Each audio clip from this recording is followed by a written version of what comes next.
great welcome. Thank you. So yes, unifying our divine minds during turbulent times. Let's take a deep breath. Yeah. Some of us feel like we've been beat up spiritually over the last 6 months. Just beat up, beat down.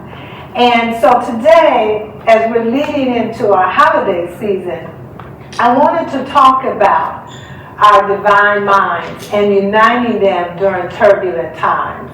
Because I want us to have an avenue to walk down, as we unite together and help those of us who may be feeling overwhelmed. Some people have given up, just totally closed the door, and we're moving into a new season. And one of the things that I want us to understand and know, that we can have a positive impact on this world. And that everything is in divine right order. Everything is in divine right order. So I asked myself this question. So what is the divine mind? Intellectually, I can say what it is. But in my heart, what is the divine mind? So I came up with a demonstration. You know me. I like demonstration. So for me, it's energy. And it's energy that enters us at the moment of conception. So this is us before. This is us at the moment of conception. Oh. It's a light. That light is the energy of God. And it's in every single thing. It's with us from the moment of conception to the moment of death. It never leaves. Now, we may not recognize it, right? We might forget it's there. Babies know it's there. How many of you looked at a newborn and that baby's smiling and laughing, unless they want to eat or unless they need something else? They're laughing and they're smiling. That's that light, that divine light. It's always there. Now, for us, it's to remember that it's there, that it never leaves us, but it gets overshadowed by so many things that happen in our life. We have to remember how to consciously use it. This light is also joy.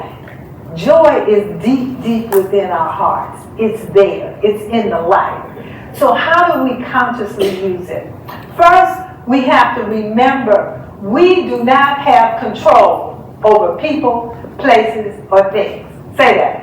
We do not have control over people, places, or things. I have to say that to myself because I'm a social worker. So I like to try to control things and people. No, that does not work. All that does is create anxiety and it impacts my mental health.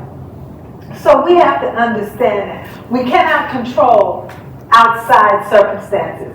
But what can we control? Our reactions. Yes.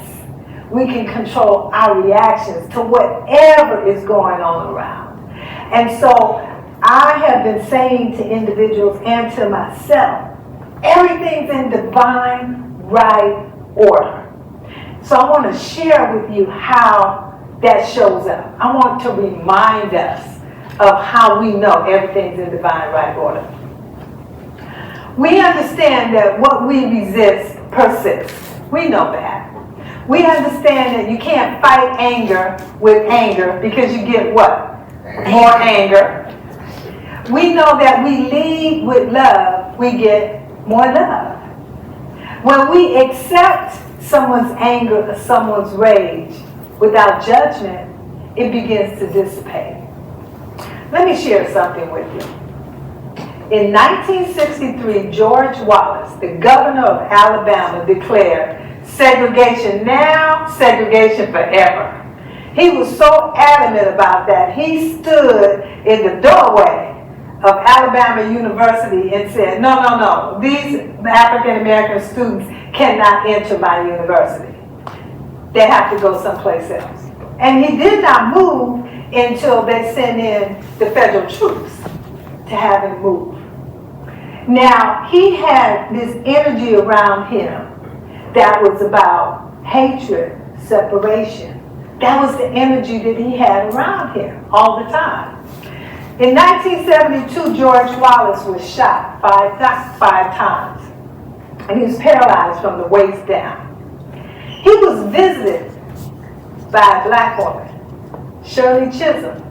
She was running for president at that time.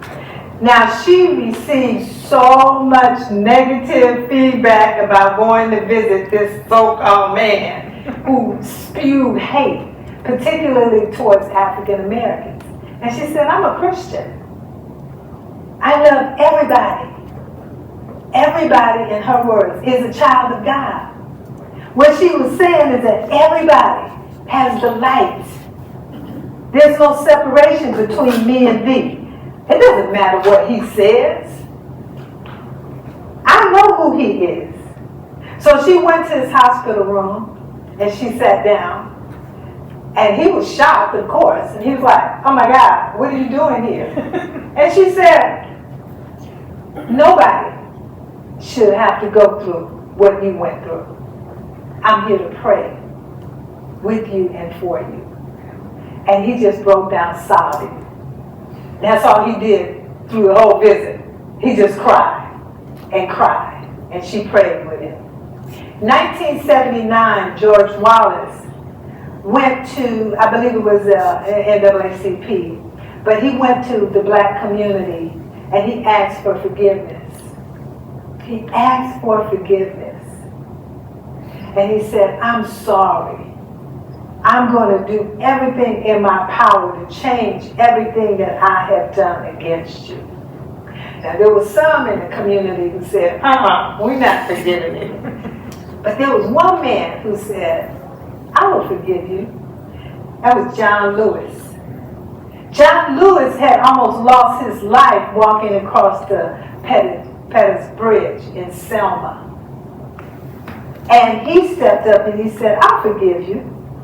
I never will forget, but I will forgive you. And George Wallace lived up to his word. He started putting all type of programs in place that benefit African Americans. So what does that say to us? That says to us that love can trump hate.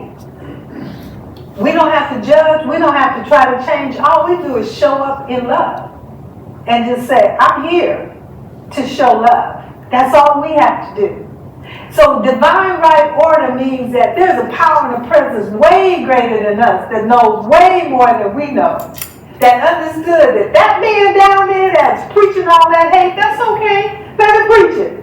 Because one day, love will trump everything that he's saying.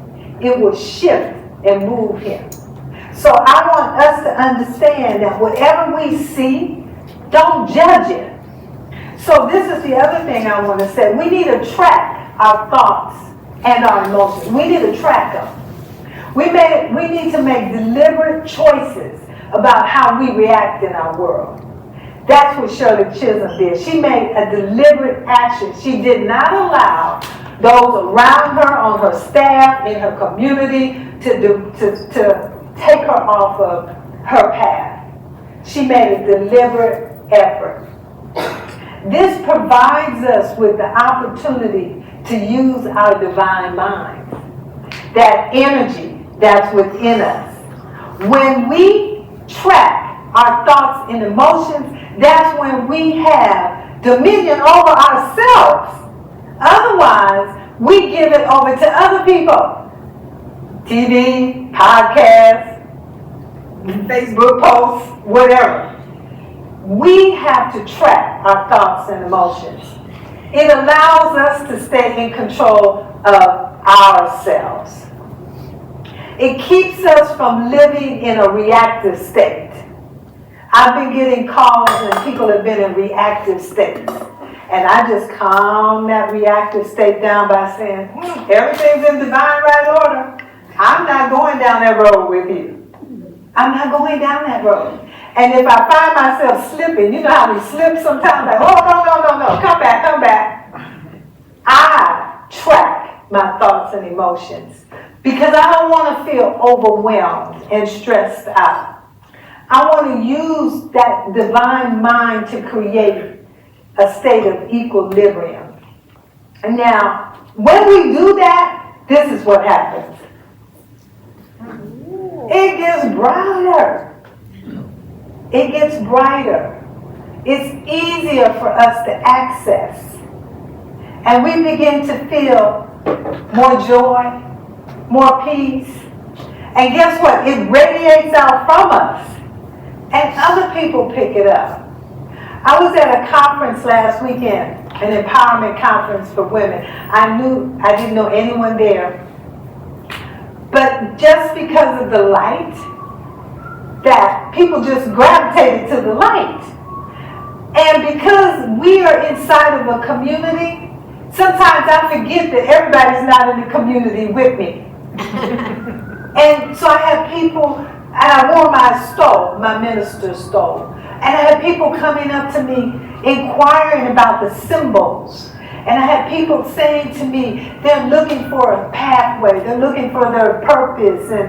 And it hit me that, oh my God, the rest of the world doesn't think like Center for Spiritual Living or like Unity. So there's so many out there waiting for our lights, waiting for us to show up and provide them with a pathway. So this holiday season, I would like, let me back up and say, right now around the world, there are individuals that are praying for world peace. All over the world. It started in a country in Africa. So this is another story I want to share with you. During World War II, there were a group of people, and they would stop every night doing what they were doing at a certain time to pray for peace. They did this every day, and it was as the whole city just stopped. And the power of the prayer was so strong that the result was the bombing began to stop shortly after that. So right now in the world, there are groups of people praying all over the world for world peace, for world harmony. And our time is 1 p.m. 1 p.m. is our time to stop, if you choose, for 1 minute. So what I chose to do was to write an affirmation for us, for our center. And it's on your cards that I handed out today. And so what I would like for us to do is just to repeat that together right now. Does everybody have their card? Okay, great. So on the count of 3, here we go. 1, 2, 3. The peace within my heart changes the world. I believe world peace is possible even in the presence of strife and conflict. Today, I imagine peace radiating from me and divine-minded others, creating ripples of harmony throughout the world. I imagine this healing, this loving energy blessing all the world today. So I want you to set your phone for 1 p.m. and also tell yourself why you set the phone. Don't be like me, set it for 5 o'clock and it's like, okay, so what am I supposed to be doing at 5 o'clock? Tell yourself what you're supposed to be doing. Let us unite, let us come together, our divine minds come together and unite in these turbulent times. There's a lot going on the planet. There's a lot that's going to be going on this planet. But we are going to be the lights. Because when the divine minds unite together, it looks like this. This is the way it looks. It looks like all these different colors coming together to create love and peace and harmony. We can do it. We do it all the time. So let's do it consciously. I want to add a blessing to each one of you and a blessing to these words. Thank you.